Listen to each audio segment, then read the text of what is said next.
rehabilitación. Antes de empezar, pues darle las gracias al Grupo de Interés en Medicina Física y Rehabilitación de la Universidad Nacional por permitirnos este espacio de participación, a la coordinación y al todo el grupo de trabajo que estuvo pues pendiente durante la fase previa y que hoy está asistiendo, a todos los acompañantes, a mis compañeros expositores y a nuestra docente de semillero, Joana Moreno, por aperturar estos espacios importantes para el trabajo interdisciplinario, que ojalá logren abrir otros espacios para el programa y nuestra institución. Sin más preámbulo, pues le doy la palabra a mi compañero Samuel Torres para que inicie. Buenas noches. Pues para iniciar la presentación de fractura cadera en el adulto mayor con enfoque en rehabilitación, vamos a iniciar con la epidemiología de la fractura de cadera.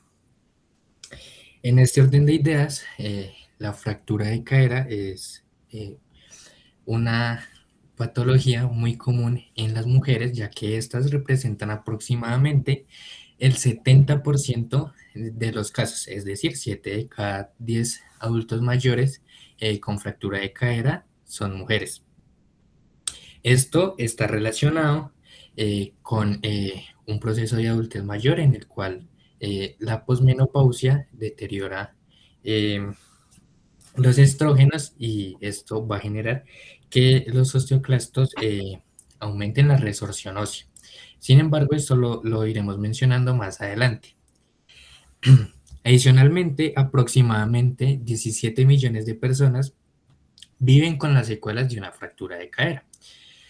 Y en relación a esto, solo la mitad de las personas que llegan a sufrir una fractura de cadera vuelve a su situación funcional previa.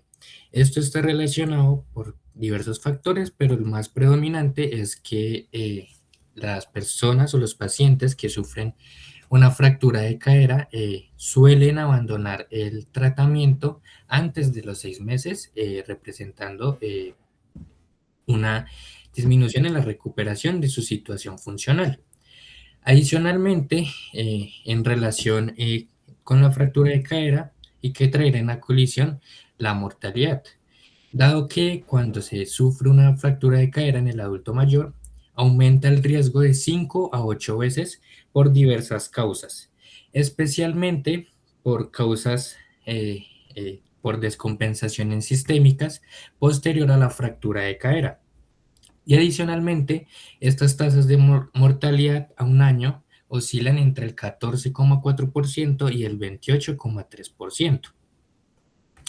Y en relación a la mortalidad, a pesar de que las mujeres son las que representan mayor porcentaje de casos de fractura de cadera, los hombres son los que generan mayor tasa de mortalidad en relación a las descompensaciones sistémicas que mencioné y otras comorbilidades asociadas posterior a la fractura de cadera. Y por último, tenemos que para el año 2030 tendremos más de 17.000 fracturas de cadera al año y este es un índice que irá aumentando con el pasar de los años. De hecho, como lo podemos evidenciar en la imagen inferior derecha, para el 2050 es aproximadamente 7 millones de personas tendrán una fractura de cadera posterior a los 60 años, cuando para el 2020 este número era solo de 3 millones de personas. Y como lo podemos evidenciar en la imagen superior derecha, las fracturas de cadera aumentan significativamente posterior a los 80 años, duplicando incluso los valores que podemos obtener de 75 a 79 años o edades menores. Ya habiendo pues hablado un poquito de la epidemiología, vamos a hablar sobre las generalidades de la articulación coxofemoral. Esta articulación es una articulación de tipo inartrosis sinovial, es decir, es una articulación con una superficie articular esferoide que se va a asentar dentro de una depresión en forma de copa de otro hueso. Para la articulación coxofemoral, esta unión se dará por la cabeza del fémur, que es la superficie articular esferoide o convexa, que se unirá a una superficie cóncava o una de depresión, que es el acetábulo, que forma la unión de las estructuras del hueso de la pelvis, como lo podemos evidenciar en la imagen.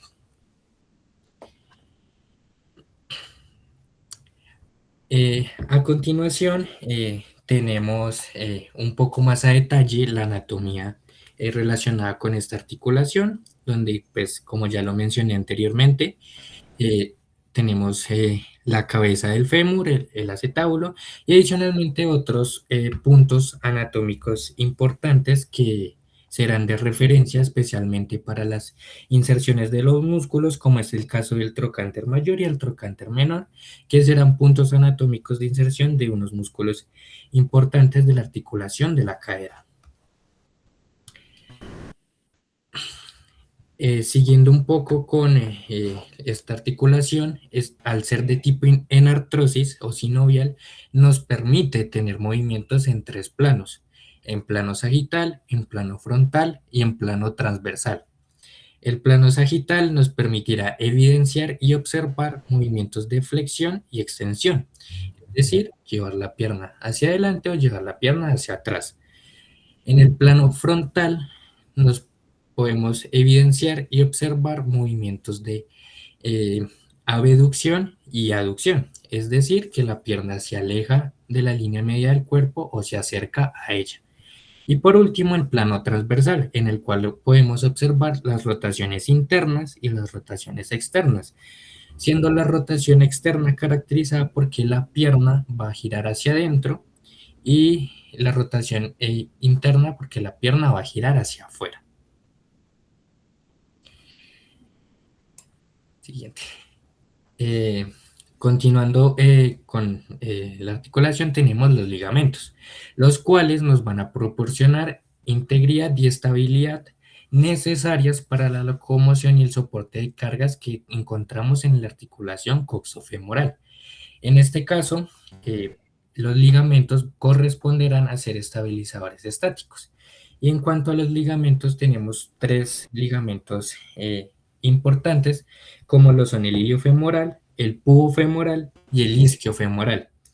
El iliofemoral nos va a ayudar a apoyar la cadera hacia anterior y resistir los movimientos en extensión y las rotaciones tanto internas como externas.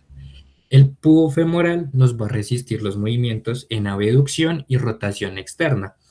Y el ligamento isquiofemoral nos va a resistir en aducción y rotación interna. Y hablando un poco de los estabilizadores dinámicos, vamos ya a entrar a hablar de los músculos, los cuales, pues, adicionalmente, aparte de proporcionar estabilidad, como ya lo he mencionado, nos permitirán y serán fundamentales para la deambulación y realización de actividades de la vida diaria. En este caso tenemos grupos musculares grandes de flexoextensión, abducción y aducción, y las rotaciones relacionadas y asociadas a los movimientos de la articulación coxofemoral. En este caso, en la imagen podemos evidenciar el músculo iliopsoas, el cual nos va a ser fundamental para movimientos de flexión de la articulación coxofemoral. Y en las otras dos imágenes podemos evidenciar a los músculos glúteos, los cuales son tres, que son el glúteo mayor, el glúteo medio y el glúteo menor. El glúteo mayor corresponderá a movimientos de extensión y rotación externa en la cadera.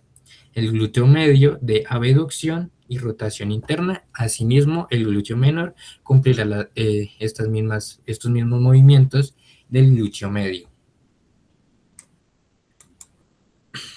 Ya en esta imagen podemos ver un poco más otros músculos, aparte de los ya mencionados iliopsoas y los glúteos, donde también encontramos el tensor de la fascia lata, que nos va a ayudar en movimientos de abducción, flexión y rotación interna. El piriforme, que nos va a ayudar en movimientos de rotación externa, abducción, y también nos va a funcionar como estabilizador. Y esos serían un poco como los músculos principales de la articulación coxofemoral. Ya habiendo entendido un poco de estas generalidades de la articulación, vamos a entrar a hablar sobre condiciones asociadas al riesgo de fractura en la cadera. Para esto, vamos a hablar un poco de la osteoporosis, que se caracteriza por un desequilibrio entre la resorción ósea y la formación de matriz ósea, lo cual va a generar que la densidad mineral ósea sea baja y la microarquitectura ósea se deteriore, aumentando así la fragilidad ósea y el riesgo de fracturas. En este caso, como lo mencionaba al inicio, las mujeres representan un alto porcentaje en la población para riesgo de fracturas de cadera y como lo mencionaba, esto está asociado a la osteoporosis, ya que por el proceso de posmenopausia disminuyen los estrógenos, lo cual acelera el proceso de remodelado óseo, generando una pérdida predominante del hueso trabecular. En este caso, en la imagen podemos evidenciar que alrededor del mundo 200 millones de mujeres tienen osteoporosis. De estas 200 millones de mujeres, 40 millones reciben el diagnóstico como tal de osteoporosis. 13 millones de estas mujeres, ya cada vez reduciendo, reciben tratamiento posterior a una fractura asociada a osteoporosis y apenas 7 millones de mujeres, es decir, menos del 50% de las que sufren una fractura, persisten en el tratamiento posterior a 6 meses, lo cual, como lo mencionaba anteriormente, va a impactar en la recuperación de la funcionalidad y va a aumentar otra vez el riesgo de fracturas. Hablando en relación con la osteoporosis, en la osteoporosis tenemos dos tipos de clasificaciones, primaria y secundaria. La primaria, que se subdivide en tipo 1 y tipo 2. La tipo 1 está caracterizada por ser mujeres de 51 a 75 años, que como lo mencionaba, tienen pérdida predominante de hueso trabecular por el proceso posmenopáusico de pérdida de estrógenos y aumento de osteoclastos. Tenemos la de tipo 2, que está más caracterizada por ser de tipo senil, ya que afecta a ambos sexos de más de 70 años, disminuyendo la función de los osteoblastos, disminuyendo en general los osteoblastos, lo que va a generar menor remodelado óseo, afectando así el hueso cortical y el hueso trabecular. Y por otro lado tenemos la osteoporosis secundaria, la cual se va a caracterizar por alteraciones externas, otras comorbilidades y en general otras condiciones que nos van a llevar a esta osteoporosis.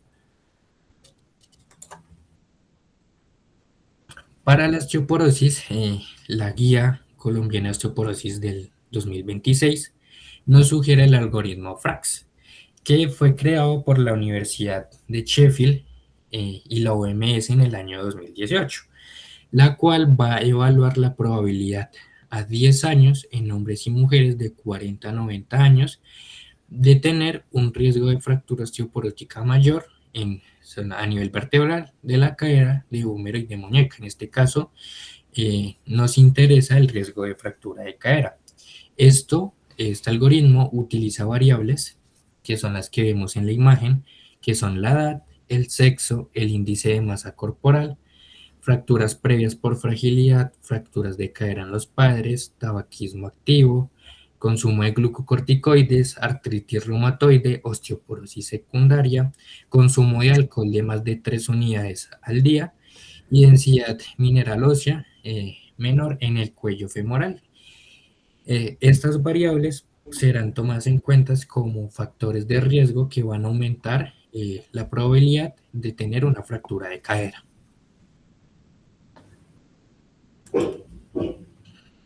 Y asimismo, también es necesario hablar acerca de la sarcopenia, que es un concepto caracterizado por la pérdida progresiva de la masa y la función muscular, con una prevalencia de entre el 10% y el 16% de los adultos mayores a nivel mundial.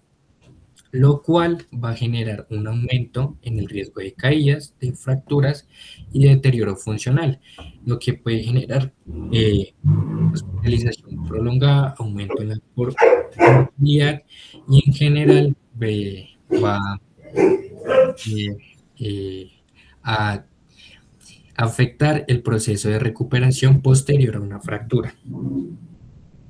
Y la sarcopenia también está reconocida por la Clasificación Internacional de Enfermedades. En cuanto a la sarcopenia, tenemos tres grandes componentes para evaluarla: la fuerza muscular, la masa muscular y el rendimiento físico. La fuerza muscular, la cual principalmente la vamos a evaluar con una dinamometría, especialmente de agarre manual, la cual nos va a permitir de una manera rápida y confiable evaluar la fuerza muscular, midiendo así la capacidad contráctil primaria. Luego tenemos la masa muscular, que evalúa la cantidad y calidad del tejido. Esta la podemos evaluar a través de laboratorios como el DEXA, que es el gold estándar para cuantificar de manera precisa la masa muscular, y la bioimpedancia eléctrica, que es una alternativa portátil que es ampliamente utilizada igualmente en estudios poblacionales y nos va a permitir de igual manera evaluar la cantidad y calidad del tejido, es decir, la masa muscular. Y por último, el rendimiento físico nos va a permitir evaluar gravedad de la enfermedad y va a ser un predictor del riesgo de caída. Y esto lo podemos evaluar con la velocidad de la marcha, de la cual hablaremos a continuación, más adelante, en la siguiente diapositiva.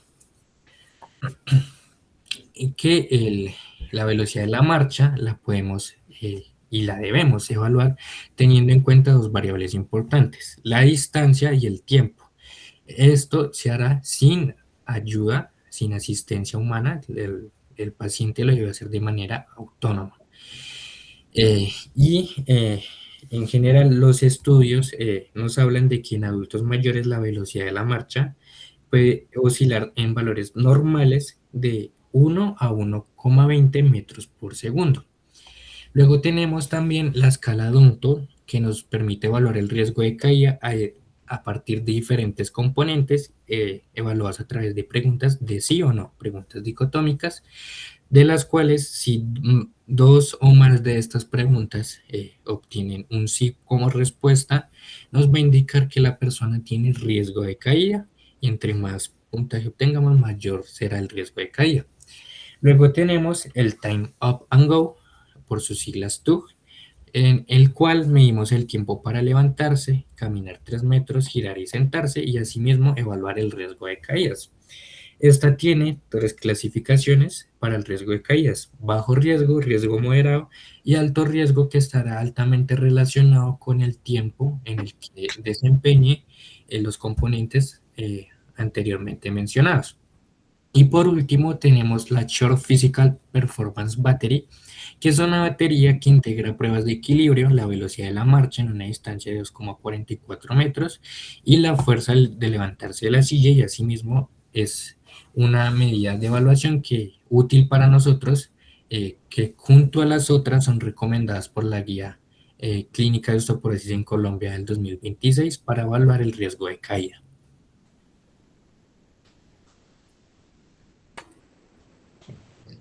Buenas noches para todos. Ahora continuamos con generalidades de fractura de cadera. Pues iniciando, también importante recordar pues la definición de una fractura, que es la pérdida de continuidad del tejido óseo pues como consecuencia de una sobrecarga excesiva que supera la resistencia del hueso. Esta clasificación es una clasificación muy general que se basa en la localización de la fractura en el fémur proximal. Acá hay que tener en cuenta que no se tienen en cuenta fracturas de la cabeza femoral, debido a que estas fracturas son asociadas a traumas de alta intensidad o de alta altura y que no están muy relacionadas realmente con nuestra población objetivo en este momento, que sería el adulto mayor. Estas fracturas pueden ser intracapsulares o extracapsulares. Las intracapsulares se localizan en el cuello femoral, comprometen arterias retinaculares, lo que en este caso aumenta el riesgo de necrosis avascular y de pseudoartrosis. Básicamente, durante la fractura se interrumpe este flujo sanguíneo, por lo tanto, disminuye como el proceso de cicatrización, lo que puede aumentar el riesgo de generar pseudoartrosis, que es básicamente esta articulación falsa que se forma por una mala osificación y que genera movimientos anormales en el punto de fractura. Luego tenemos las extracapsulares, que son de dos tipos, las intertrocantéricas, que como su nombre lo dice, están entre el trocánter mayor y menor del fémur, o las subtrocantéricas, que se ubican formando una línea horizontal entre el trocánter menor a 5 centímetros inferiores a esta línea. En este caso tenemos un menor riesgo de necrosis avascular debido a que es una zona con mucha más irrigación. Sin embargo, se asocia a riesgo de hemorragias durante pues, los procedimientos quirúrgicos. En este caso tenemos una mayor complejidad biomecánica debido a que esta es una zona del fémur, la cual está sometida a mayor carga, y también es una zona en la que tenemos varia inserción de músculos, que ya pues nombró previamente Samuel, por lo tanto genera fuerzas de tracción que pueden disminuir todo el proceso de cicatrización. Acá pues es muy importante también entender pues que hay dos tipos de fracturas, desplazadas y no desplazadas, que van a ser claves en el momento de evaluar todos los signos clínicos. Bueno, tenemos tres mecanismos de lesión. El primero es de baja energía, que corresponde al 90-95% de los casos en el adulto mayor. Se dan por caídas desde la propia altura. Hay que tener en cuenta que una caída desde la propia altura puede generar una fuerza 10 veces mayor. Sin embargo, solamente el 1 a 2% de las caídas terminan en una fractura. La más común es la caída lateral, en donde se afecta el trocánter mayor, generando una fractura intertrocantérica mencionada previamente, que es la que tiene una mayor tasa de incidencia. Los segundos es el trauma de alta energía, que corresponde al 5 a 10% de los casos. Se asocia con fracturas de la cabeza femoral, también en relación a luxaciones de esta cabeza, del fémur. Es prevalente en adultos jóvenes, por lo tanto, pues no se tienen en cuenta tanto para adulto mayor. Sin embargo, pues se acompañan de lesiones asociadas, teniendo en cuenta que son consecuencias de traumatismos, ya sea por accidente de tránsito o de caídas de mayor altura. Luego tenemos un mecanismo de lesión asociado a una fractura espontánea patológica. Puede ser de dos tipos, directamente asociado a una patología, puede ser por osteoporosis, por metástasis o insuficiencias óseas, asociadas, digamos, a una mala salud ósea, o directamente por un desgaste prolongado en el tiempo del hueso. Estas fracturas no se dan directamente por un trauma, sino que se dan por movimientos básicos en la vida diaria, que puede ocurrir al girar, al ponerse de pie. En este caso, digamos, un mecanismo de lesión muy frecuente son las rotaciones. Un punto clave es que la caída depende de diversos factores biomecánicos, por ejemplo, la orientación de la caída, la velocidad y el peso corporal, respuestas protectoras reducidas, que esto está relacionado a pacientes principalmente con trastornos neurológicos, que ya vamos a hablar de eso más adelante, densidad mineral ósea disminuida, como en el caso de la osteoporosis, y las características de la superficie de impacto. Bueno, como manifestaciones clínicas, en este caso tenemos una tríada clásica que se relaciona más a fracturas con desplazamiento, en donde se encuentran estos tres puntos. Primero es el acortamiento del miembro inferior afectado, un dolor intenso en la ingle, el muslo proximal y el glúteo que se irradia usualmente hasta la rodilla, y una rotación externa del pie y de la extremidad que es visible ante la evaluación clínica y es muy marcada en fracturas intertrocantéricas. Sin embargo, aparte, digamos, de esta tríada clásica, tenemos otro tipo de signos adicionales, como por ejemplo la impotencia funcional total, en donde el paciente no puede movilizar el miembro inferior en contra de la gravedad. Tenemos dolor a la movilización pasiva, principalmente en rotaciones, que está asociado al mecanismo de lesión, hematoma y equimosis en la cara interna del muslo o en la región peritrocantérica, espasmos musculares en la musculatura proximal a la lesión y crepitaciones, pues que en la evaluación no se deben buscar, teniendo en cuenta pues al alto índice de dolor que presenta este movimiento. Luego tenemos una presentación atípica de fracturas ocultas. Esto suele suceder en fracturas que no están desplazadas. A la radiografía inicialmente es negativa, o sea, no se detecta de manera oportuna. Sucede en adultos mayores con condiciones óseas degenerativas y se presenta bajo los siguientes signos. un dolor persistente en la ingle sin deformidad aparente, como sucedía en el tipo de fractura anterior, donde la rotación es evidente a la evaluación clínica, dificultad o imposibilidad absoluta para cargar peso, dolor severo a la rotación pasiva de la cadera y una ausencia total de acortamiento o rotación externa evidentes, que es lo que nombraba previamente. Alrededor del 40% de las fracturas se asocia con esta presentación atípica, por lo tanto, tienen un mayor riesgo de complicaciones durante el proceso de recuperación y de rehabilitación, teniendo en cuenta que tienen un diagnóstico tardío, impactando drásticamente en la morbilidad y en la mortalidad. Bueno, en cuanto a las fases de cicatrización, que más adelante también sería importante que lo asocien, vamos a hablar de las fases de la rehabilitación. Estas siguen, digamos, los 4 pasos clásicos de la cicatrización de un tejido óseo. Iniciamos con la fase inicial, que es la inflamatoria, donde se forma el hematoma, se liberan los factores de crecimiento e inicia básicamente toda la cascada necesaria para el proceso de reparación. Dura entre 1 a 5 días.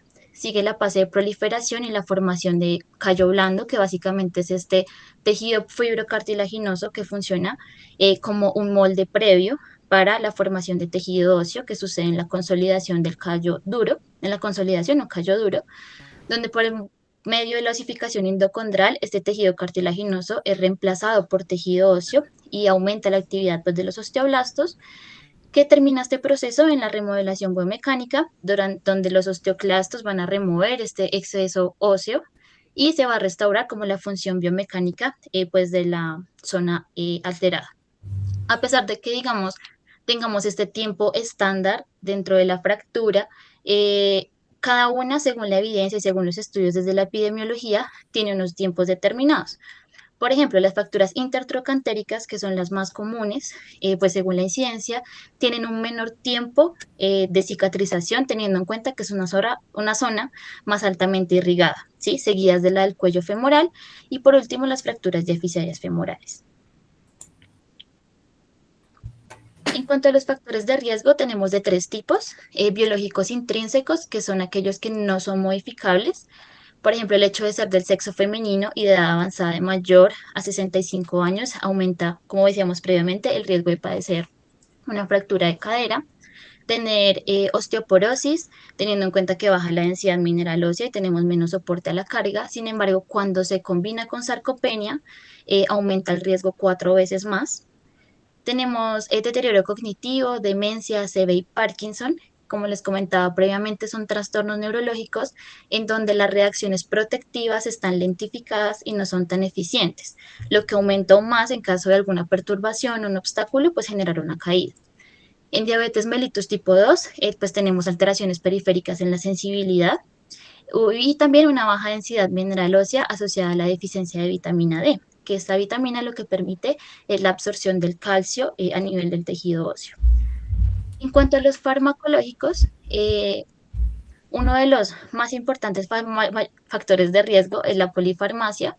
Se ha determinado que alrededor de 12 fármacos son riesgosos y aumentan este riesgo de caídas, que se incluyen dentro de los FRITS, que son los Fall Risk Increased Drugs, que básicamente son los medicamentos que aumentan el riesgo de caída.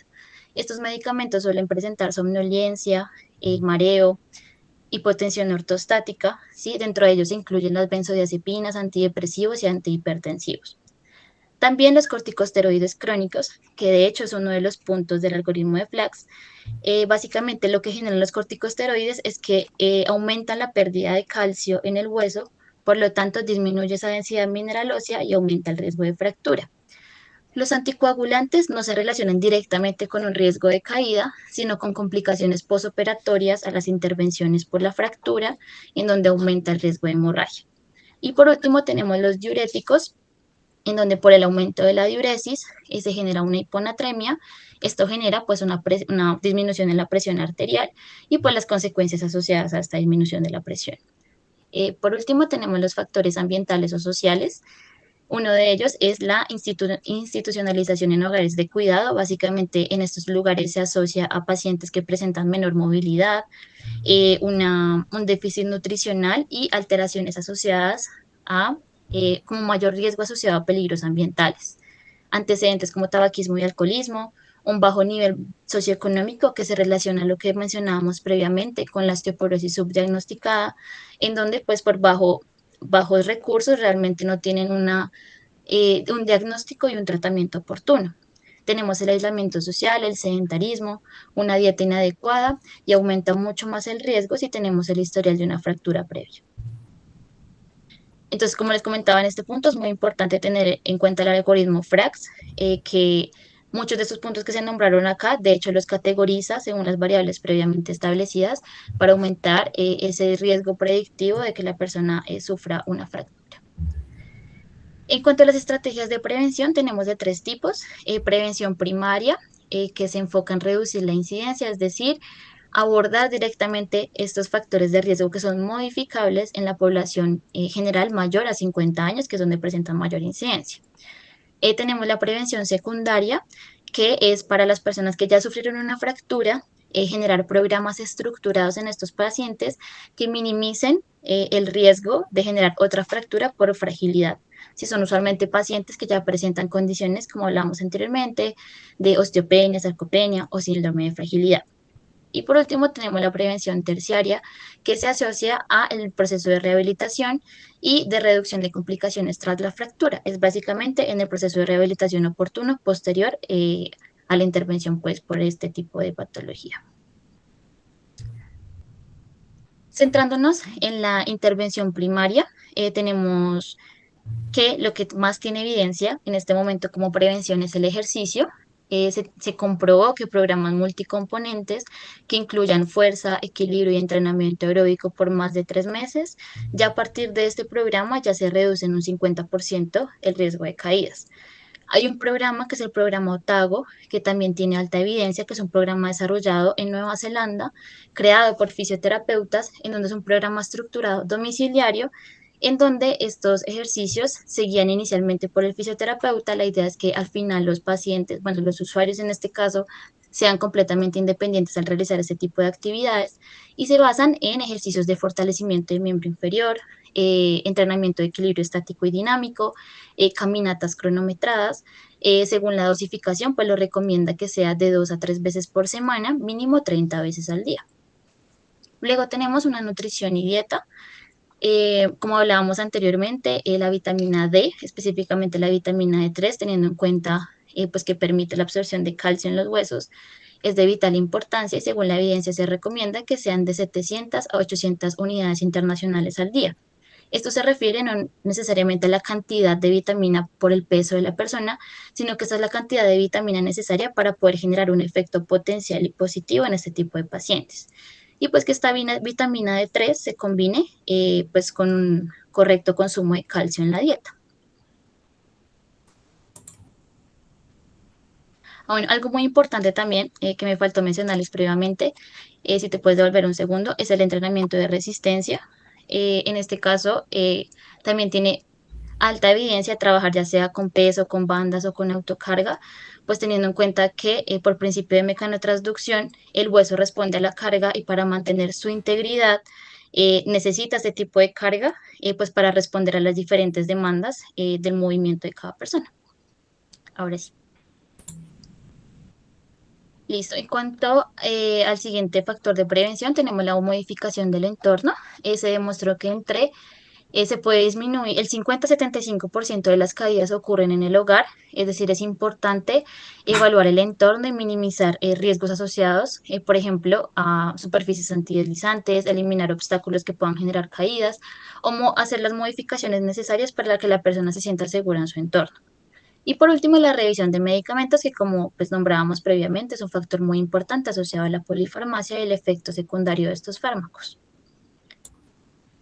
Listo, buenas noches de nuevo. Ya hablando sobre la intervención quirúrgica, importante que se menciona que el tiempo ideal para esta es dentro de las 24 a 48 horas posteriores a la fractura, ya que esto podría disminuir la mortalidad en un 41% a los 30 días y en un 32% al año.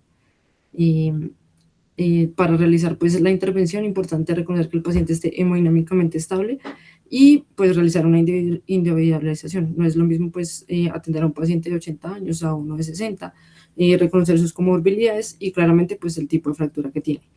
Ya también nos hace mención sobre programas de atención interdisciplinaria, donde pues todas las profesiones trabajen conjuntamente para eliminar y disminuir las complicaciones y mejorar los resultados de intervención. Eh, Aquí pues nos fundamentamos en la guía de práctica clínica de la American Academy of Orthopedic Surgeons para las intervenciones quirúrgicas que hace en 5 fracturas, 5 tipos de fracturas.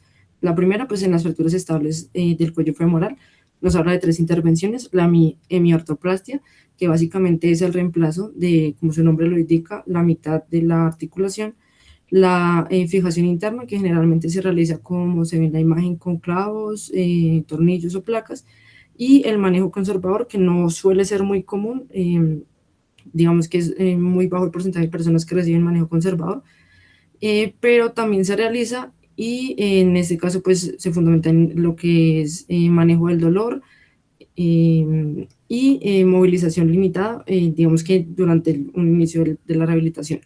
Ya en cuanto a las fracturas inestables del cuello femoral, nos habla de 2 intervenciones con una recomendación fuerte, que son la hemiartroplasia y la artroplasia total con vástagos femorales cementados.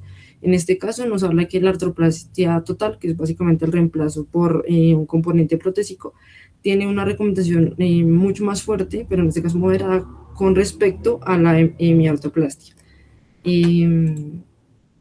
Ya en cuanto a lo que son las fracturas intertrocantéricas estables, inestables y la fractura subtrocantérica o de oblicuidad inversa, nos habla de una intervención quirúrgica con dispositivos cefalomedulares o también conocidos como clavos intermedulares. Ya en cuanto a las precauciones posoperatorias, en el inicio nos habla de, para evitar la luxación de la articulación, evitar la rotación interna, la aducción y la flexión de cadera más allá de los 90 grados. Y de las complicaciones posoperatorias agudas, hablamos de 4 tipos: médicas, que generalmente ocurren dentro del entorno intrahospitalario, perdón, delirio, neumonía, trombosis venosa profunda, la embolia pulmonar y la presencia de infecciones del tracto urinario. Las quirúrgicas, pues una infección en la zona operatoria, la luxación, como ya lo habíamos mencionado, aflojamiento o una fractura periprotésica, perdón. Funcionales, básicamente, pues están más enfocados dentro de la rehabilitación, pérdida de movilidad, dependencia o caídas. Y las mecánicas, un fallo del implante o la pseudoartrosis, que básicamente es una falsa consolidación de la ósea, que nos puede llevar a, pues, también a la manifestación de una falsa articulación. Hablando ya de la evaluación terapéutica, para esto nos guiamos de la guía de práctica clínica para el manejo fisioterapéutico en fracturas de cadera en el adulto mayor. Nos hace como mención por diferentes ítems, en este caso por funciones y estructuras y medidas de deterioro físico. Nos habla de una recomendación graduada para la evaluación de la fuerza de extensión de rodilla del lado afectado, ya que aproximadamente 2 semanas después de la cirugía, la fuerza del cuádriceps suele perderse un 50% de la fuerza del cuádriceps, entonces nos indica que debe ser una evaluación, digamos que inmediata, y se debe realizar en todos los contextos. Y tenemos una evaluación grado B sobre la fuerza de extensión y abducción de cadera, especialmente pues lo que serían los músculos de glúteo mayor, el glúteo medio y menor, y los isquiotibiales.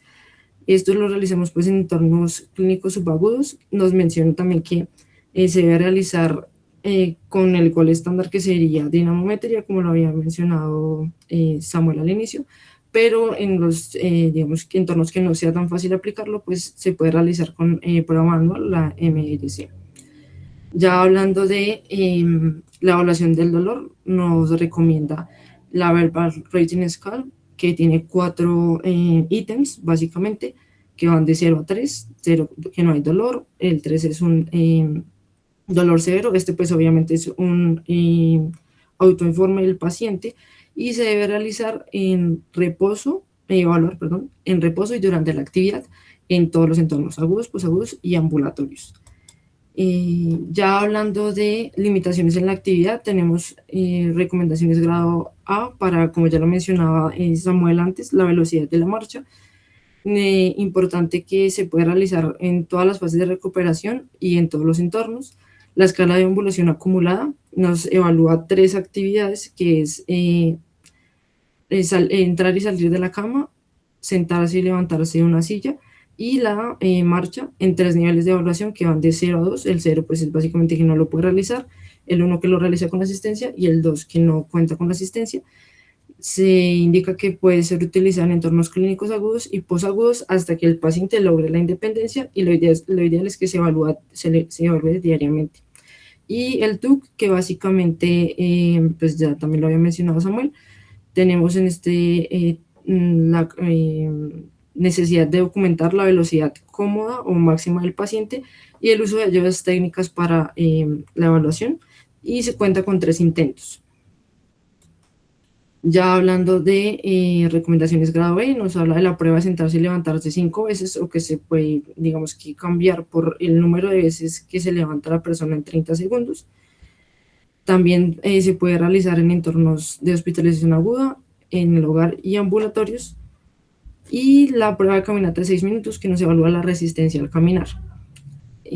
Aquí nos hace mención especial en esta prueba sobre documentar el dolor durante ella, pero pues importante, como se mencionaba antes, que durante todas las actividades y durante todas las pruebas, pues, y el proceso pues, de rehabilitación, siempre preguntarle al paciente si presenta algún dolor, qué tipo de dolor o molestia.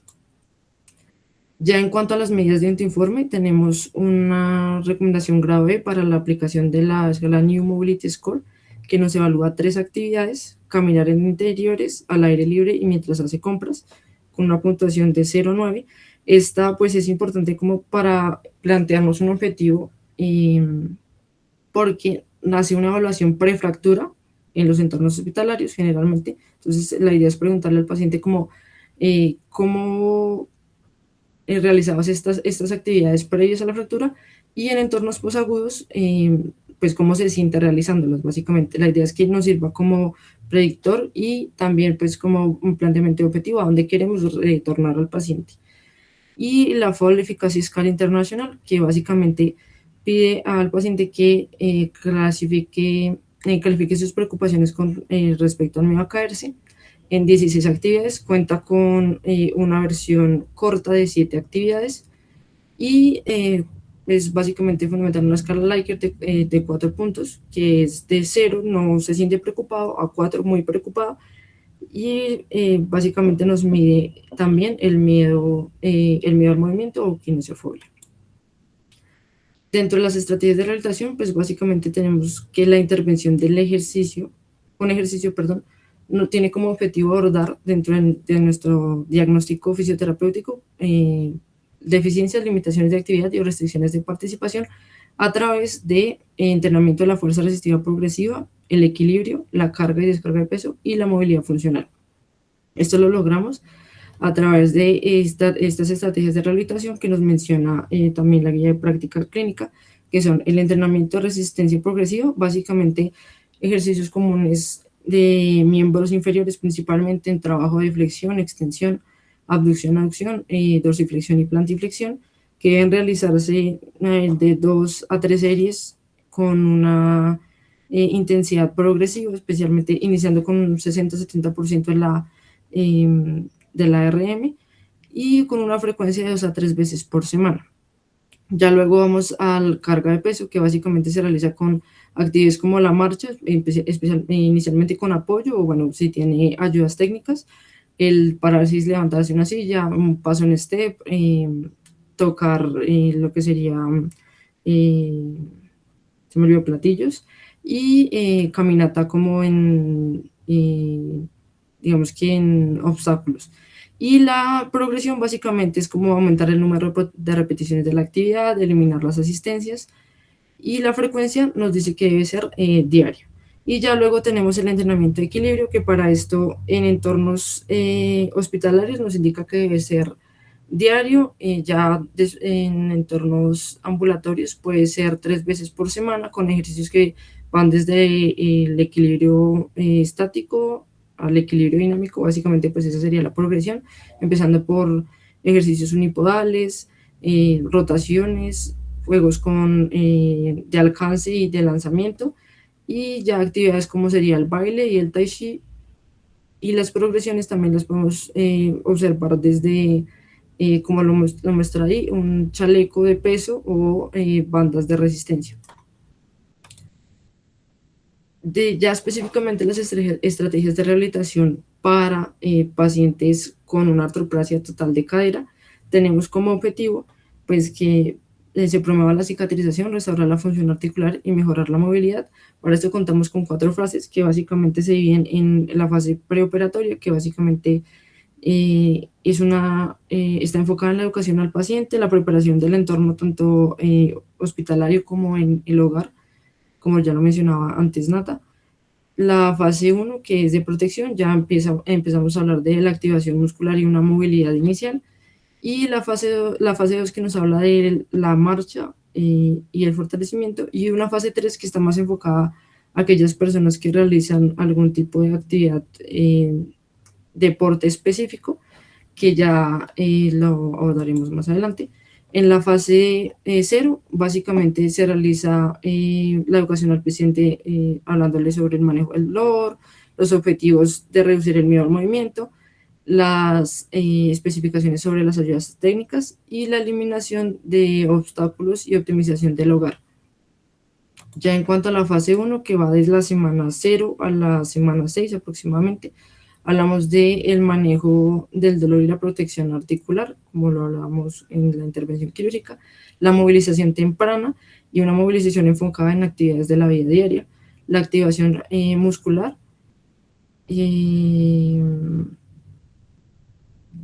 el acondicionamiento cardiovascular, que básicamente pues lo enfoca más en la sexta semana, cuando ya hemos tenido una progresión, pero digamos que se puede iniciar antes, y nos resalta actividades como lo son la bicicleta estática y la hidroterapia.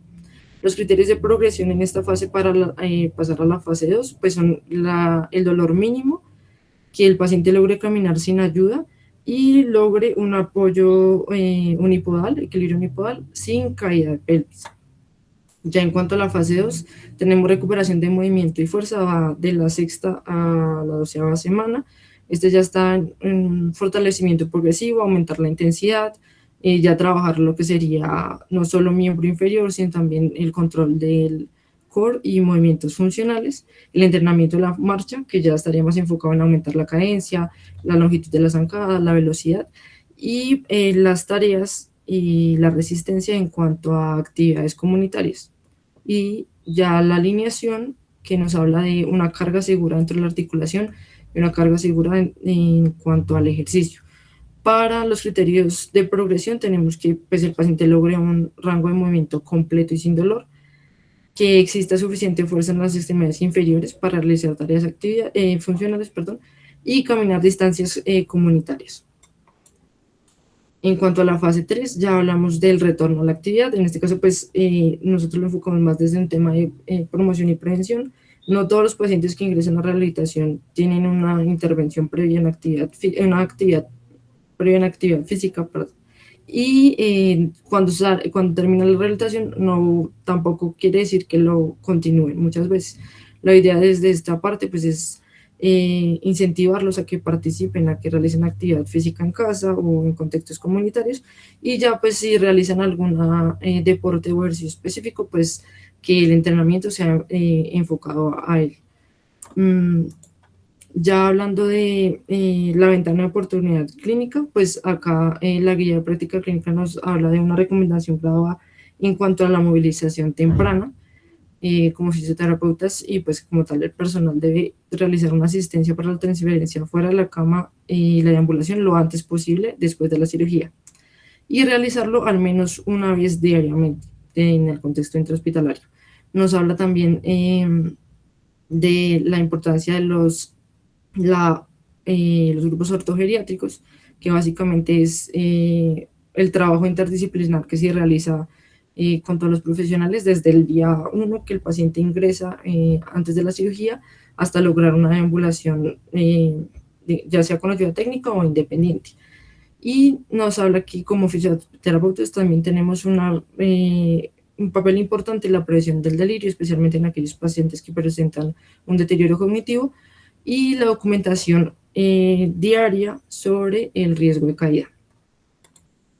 Ya hablando de pues, conclusiones sobre la prescripción del ejercicio, aquí nos basamos en una revisión sistemática realizada en el 2023 que nos habla de la eficacia de prescribir con urgencia, lo que ya mencionamos anteriormente, en los primeros, o sea, literalmente el día siguiente que se realiza la intervención quirúrgica, dosificar por carga, no solo por tiempo, y este artículo nos hablaba específicamente de una alta intensidad, prescribir por encima del 60% de la repetición máxima, más de, tres, más de 3 series de 8 repeticiones cada ejercicio, de la individualización y la supervisión.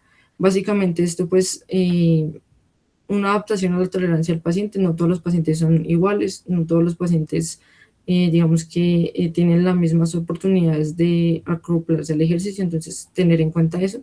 Y la transición, nos recomienda siempre que tengamos como un programa y una educación con respecto a los ejercicios que puede realizar en casa y, como ya lo mencionaba antes, a promocionar la actividad física después de culminar la rehabilitación. Y ya como conclusiones generales, una prevención en cuanto, bueno, aquí dice salud ósea, pero salud musculoesquelética, como lo mencionaba Samuel al inicio, pues básicamente estas son condiciones como la sarcopenia y la osteoporosis que nos van a aumentar el riesgo en los adultos mayores de presentar fracturas, fracturas de bueno, riesgo de caída o fracturas. Ya luego hablamos de la evaluación y la prevención del riesgo de caída. Es importante documentarla en todos los entornos. Esto nos va a permitir pues también tener un pronóstico del paciente y la población, y la rehabilitación temprana, realizarla dentro de la ventana de oportunidad, y que ojalá pues todas las personas tuvieran el acceso a. Y acá pueden ver las referencias. No sé si alguien tiene alguna pregunta.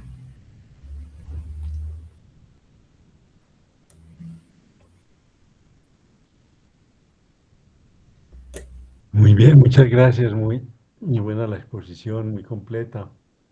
Eh, no sé si era, qué pena, si era levantando la mano. No la levanté. Yo ya, primero que hagan las preguntas y ya después haré yo mi intervención.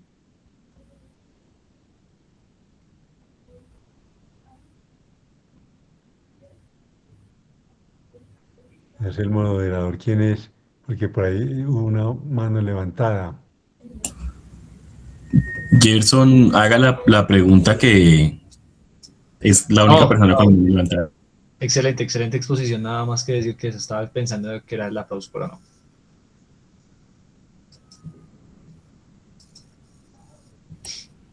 Profe, parece que no hay preguntas.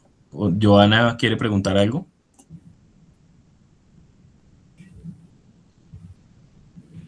Bien, hola, buenas noches para todos. Mi nombre es Joana Moreno, yo soy la docente a cargo de los grupos de la Escuela Colombiana de Rehabilitación. Primero quería extender el agradecimiento en general al grupo de la Universidad Nacional por abrirnos el espacio, por permitirnos esta interacción tan generosa, tan productiva, pero sobre todo también agradecer a mis 3 estudiantes que creo que dejan una presentación muy clara respecto a digamos que la priorización y los objetivos de intervención relacionados con fisioterapia. Solo quisiera pedirles el favor de que a través de este chat, o bueno, no sé si en el otro espacio pueden compartir la guía y la presentación, porque hay varios estudiantes que están conectados y nos están pidiendo la guía. Entonces, si pueden, por favor, compartirnos el documento de la guía.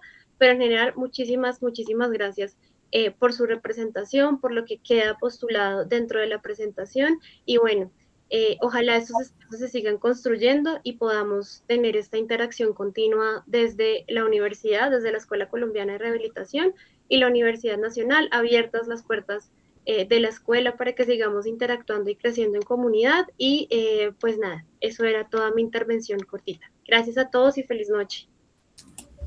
Profe, muchas gracias. Qué pena que no la reconocí. Y pues, profe, escuchamos sus palabras.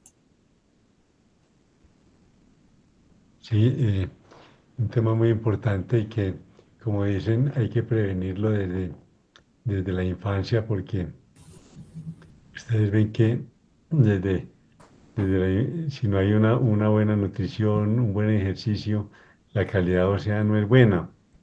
Y se van a presentar pues el desastre pues que se considera la fractura de cadera, porque pues no deberían existir si hay unos buenos programas de ejercicio y de nutrición.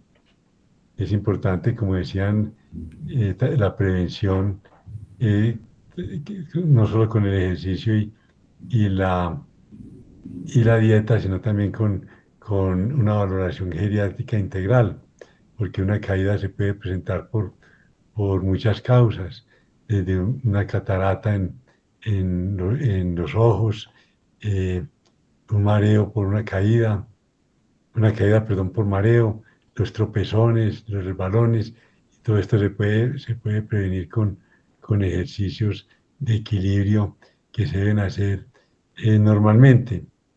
Por eso lo que mencionaban de los ejercicios pues no se mencionó, pero son importantes y que son programas que se hacen a nivel de Nueva Zelanda, que son los ejercicios de Otago, donde se trabaja el equilibrio y fortalecimiento, y esto lo hacen en todos los adultos mayores. Allá les hacen, como es, las fisioterapeutas, el entrenamiento a estos pacientes y les hacen seguimiento. Eso hicieron seguimiento de 2005 a 2015 y son millones de euros los que se ahorran en, en prevención pues, en tener que tratar las fracturas que son muy costosas y además las consecuencias que nos dejan funcionales como decían. El tratamiento debe ser integral y por eso muy bueno que hagamos estas reuniones interdisciplinarias donde debe estar todo el equipo, tanto en la prevención como en el tratamiento. Lo ideal sería prevenir para que no se presentara ninguna fractura, pero ya si las fracturas se presentan, ya hay que hacer un tratamiento temprano de la fractura, que lo ideal es, como se decía en la presentación, es en las primeras 24 a 48 horas la cirugía y también empezar el tratamiento de la osteoporosis. Por eso hay un programa que se llama Capture the Fracture de la International Osteoporosis Foundation y es capturar la fractura desde que está el paciente hospitalizado para hacerle el tratamiento de osteoporosis temprana y prevenir otras fracturas. Desafortunadamente, muchas veces vemos una fractura de cadera y a los 6 meses vemos la otra fractura de cadera porque el ortopedista hizo su cirugía, pero no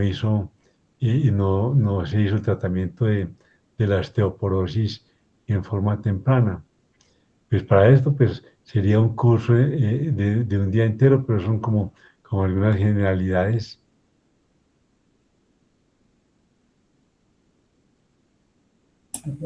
Yo quisiera agradecerles a los expositores, me ha parecido muy interesante el espacio. Pues como tal, yo soy residente también de la Universidad Nacional, del programa de fisiatría. Como una observación que me parece interesante, en Colombia más o menos 1 de cada 6 adultos mayores vive solo, ¿sí? Y adicionalmente pues estamos en un país que tiene unos altos índices de inseguridad alimentaria, que tiene unos frecuentes problemas sociales que son difíciles de abordar y que suelen tener un peor pronóstico en patologías como la fractura de cadera, ¿no? Adicionalmente, muchas veces la fractura termina siendo el resultado de múltiples fenotipos y que además suelen presentarse juntos, por ejemplo, la osteoporosis, pero la osteoporosis con sarcopenia y además la fragilidad y la polifarmacia y además el envejecimiento patológico, por ejemplo, con alteraciones en los sentidos, con polineuropatías, ¿cierto?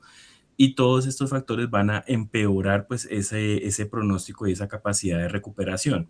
Específicamente hablando de la osteoporosis, pues es importante recordar que alrededor de los 30 años tenemos el pico de densidad mineral ósea y que después sigue una etapa de pérdida lenta y después una etapa de pérdida rápida de la masa ósea, ¿no? Y adicionalmente también tenemos una pérdida de la masa muscular a medida que avanza la edad. Y muchas veces estos fenotipos son o muy difíciles de revertir o realmente no logramos revertirlos a través de las medidas de rehabilitación. Y por eso la importancia de la prescripción del ejercicio y en diferentes niveles, desde el profesor de educación física, también los compañeros fisioterapeutas y desde el punto de vista médico, para prevenir llegar precisamente a esos fenotipos en los cuales muchas veces no conseguimos revertir la patología. Como pues un tema importante también, en el caso de los pacientes que tienen fracturas osteoporóticas, hay revisiones sistemáticas que nos dicen que el uso de antirresortivos, de medicamentos para la osteoporosis, se pueden hacer tempranamente y que no van a retrasar, por ejemplo, o la consolidación de una fractura patológica, o que incluso pueden ayudar a mejorar, digamos, el agarre de la prótesis en el caso de una artroplastia de cadera. Eso serían las observaciones. Muchas gracias.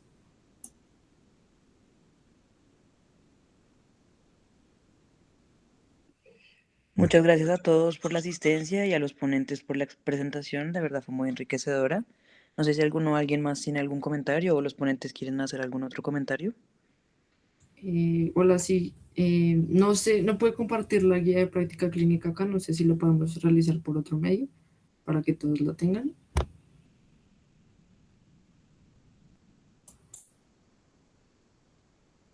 Yo creo que si quieres la compartes con Karina y con el chat interno del grupo, ahí de pronto la puedan tener. Y quien no la tenga, pues si quieren nos pueden escribir a nosotros o a Karina y la compartimos.